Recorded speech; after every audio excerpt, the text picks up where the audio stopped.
Our Heavenly Father, that is our topic this morning. Our God is a God of more. Amen? Ang ating pong Diyos ay Diyos na laging may more. Kung mayroon ka ng pag-ibig, more love. Kung mayroon ka ng joy, more joy. Kung mayroon ka ng peace, more peace. The God we are serving is a God of more. God Almighty means in Hebrew, El Shaddai. Nang ibig sabihin po ay God who is more than enough. Diyos na higit pa sa iyong pangangailangan.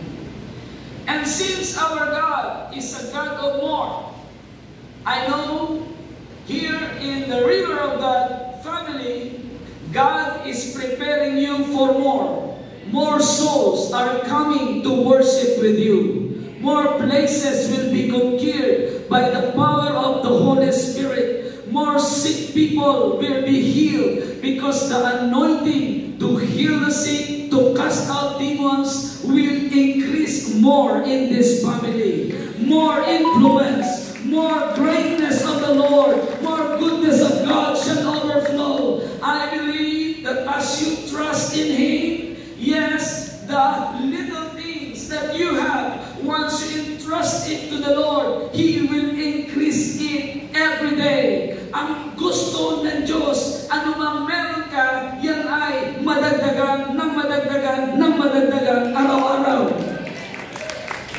Walang bagay na pinagkatiwala ang tao sa Diyos na hindi nadadagdagan. Bakit? Kasi po, ang trabaho ng diablo ay magbawas. The devil or the enemy came to kill, to steal, and to destroy.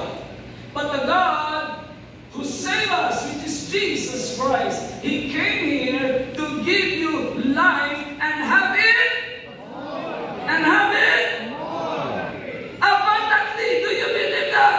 Amen. Wala pa ang lahat ng nagnanais ng more. Thank you, Lord. We ask for your more this morning. We ask for more of your wisdom, more of your joy, more of your peace, more of your revelation, more of your glory, O Lord. May fill this place of worship in the name of Jesus. Friends, since the God we serve is a God of more, kumusta ka? Kumusta ang iyong pananampalataya?